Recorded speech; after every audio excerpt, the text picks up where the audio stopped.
Entre deux prises de vue des nouvelles aventures de Lemmy Koshyun, qu'elle tourne bien sûr avec Eddie Constantine et bien sûr bis sous la direction de Jean-Luc Godard, c'est chez elle qu'Anna Karina nous a reçus. Anna Karina, vous êtes la vedette d'un certain clan d'intellectuels. Est-ce que ça vous flatte? Est-ce que ça vous fait sourire? Est-ce que ça vous laisse indifférente?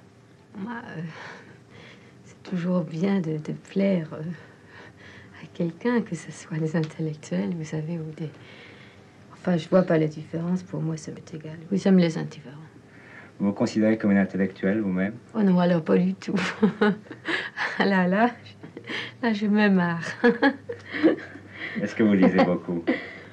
Bah, pas plus que tout le monde, hein.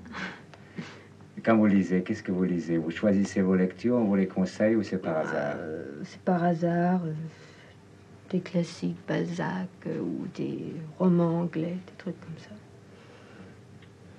Et dans toute votre vie, c'est pareil? Vous prenez les choses comme elles viennent ou vous avez un plan? Ah, toujours. J'ai pas de plan, moi.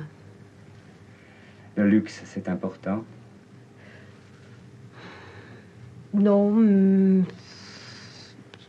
je comprends pas très bien. Le luxe, quel luxe? C'est-à-dire beaucoup d'argent? De beaux objets autour de soi, de... Non, c'est pas important. C'est-à-dire, je me suis souvent trouvée un dimanche avec 500 francs sur moi et je me suis dit, bon, qu'est-ce que je vais pouvoir faire avec 500 francs? Ben, je peux m'acheter un sandwich, je peux aller au cinéma à 200 francs à Saint-Michel, dans mon quartier. Et voilà, il me reste encore 100 francs pour un café. Et voilà, c'est la belle vie quand même, quoi. On fait un tour et c'est pas grave. Et si vous avez 1 million au lieu de 500 francs? Ah, je le dépenserai tout de suite, ça aussi. Quand vous devez tourner un rôle, est-ce que vous le travaillez ou bien est-ce que vous rentrez dedans comme dans un vêtement qui a été fait d'avance par un tailleur en qui vous auriez toute confiance? Oh non, je crois que ça se fait pour moi personnellement, ça se fait petit à petit. Ça vient. Enfin, le premier jour, moi, parfois, ça va pas du tout. Ah, pourquoi ça va pas? Ça va pas parce que je ne sais pas très bien encore ce que je vais faire. J'ai l'impression que j'ai pas compris. C'est d'ailleurs parfois pas du tout vrai, mais c'est comme ça. On n'a pas confiance. On sait pas où on va exactement parce que c'est pas seulement de tourner un film ou de jouer une pièce. C'est pas seulement le texte. Il y a aussi la mise en scène. Il y a beaucoup de choses qui comptent. Il y a la manière d'être filmé, il y a la manière de bouger, il y a beaucoup de choses. C'est pas une question de dire une phrase d'une manière. Enfin, moi, je travaille chez moi avant. Si j'ai un scénario, je travaille beaucoup. Mais parfois, je me rends compte que ce que je faisais chez moi, c'est pas du tout ce que j'ai fait finalement quand je l'ai tourné. Et finalement, ça ressemble quand même à ce que je faisais au départ. Vous comprenez? Vos acteurs préférés, ce sont des gens que vous connaissez bien ou au contraire des gens que vous n'avez jamais vus? Oh, mais il y a de tout. C'est-à-dire... écoute, François, je te regarde toi maintenant parce que je regarde là, et puis... Hein, je te regarde toi. Voilà, j'aime beaucoup des acteurs avec qui j'ai joué au théâtre, qui sont pas connus, comme... Chantal Target, Isabelle Henny, et puis évidemment il y a aussi des acteurs que j'adore, comme Jeanne Moreau,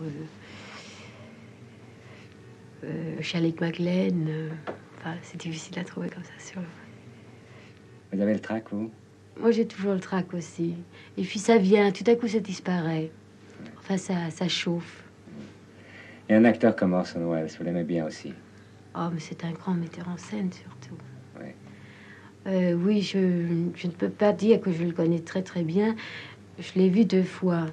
Mais les 2 fois où je l'ai vu, j'ai eu l'impression vraiment d'être avec quelqu'un de fantastique. Oui. C'est-à-dire, je l'avais vu pour le procès, je ne l'ai pas fait parce que...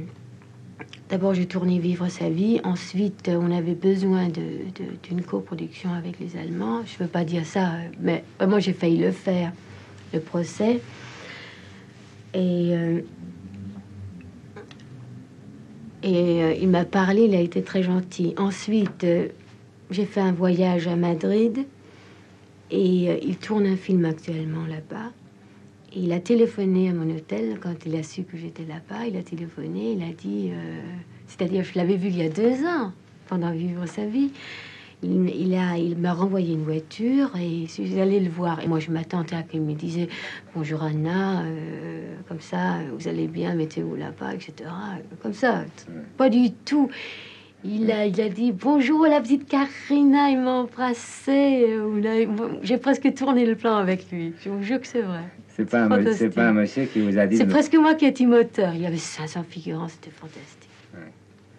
C'est pas un monsieur qui vous a dit, regarde, je n'arrive pas à fermer ma veste. Non, non, j'ai jamais parlé autant, moi. J'ai parlé parce que moi, normalement, quand je rencontre des gens comme ça, je ne dis rien, je n'ose pas parler parce que je n'ai pas grand-chose à dire à côté d'eux. Mais là, moi, j'ai parlé sans arrêt. C'est parce que je suis sortie. Il m'a fait parler, et puis il m'a dit qu'il faisait un film plus tard et qu'il y avait éventuellement un rôle pour moi en Espagne. Un truc sur les toreros. Pourquoi est-ce qu'il y a tellement de filles qui veulent devenir actrices? Car maintenant, on cherche celles qui n'ont pas envie de le devenir. Je ne sais pas du tout, alors. Je ne sais pas parce que, comme je te disais tout à l'heure aussi, moi, j'ai toujours voulu être actrice parce que ça me faisait plaisir de jouer la comédie. Peut-être parce que j'étais complexée, parce que j'étais très moche. Ma mère me disait toujours, qu'est-ce que tu vas devenir, toi, t'es tellement laide. Alors, il n'y avait que ma grand-mère qui disait, oh, la petite, elle est pas mal, tu verras. Elle disait à ma mère. Est-ce que vous ne croyez pas que pour une actrice, justement, pour une femme, devenir actrice, c'est un peu le seul moyen de s'en sortir, d'accéder à une espèce de vie, comme pour certains noirs, par exemple, qui sont dans la misère, leur seule façon de s'en sortir, c'est de devenir champion de boxe. Sortir de quoi? De la condition féminine. Non, pour moi, c'est une question de plaisir, de ne pas être moi-même, de jouer. Moi, ça me plaît, c'est tout. Est-ce que vous pensez que vous avez gagné votre indépendance en devenant actrice? Tellement de femmes vivent dans l'indépendance de quelqu'un, justement, qu'elles ont besoin de secouer cette espèce de joug qui existe ou qui n'existe pas, j'en sais rien. Moi, j'ai besoin de tout le monde, de toute façon. J'ai besoin de tout le monde. Enfin, je ne supporte pas sur un plateau, par exemple, que quelqu'un me regarde d'un œil comme ça. Je peux pas, ça m'énerve. Même que ce soit quelqu'un qui... le stagiaire, n'importe quoi, ça m'énerve. J'aime que les gens m'aiment bien. J'aime bien être bien avec tout le monde sur un plateau. Et si vous n'aimez pas? Ah, mais ça m'est jamais arrivé. Non, sincèrement. Je serais très malheureuse. Je pourrais pas travailler.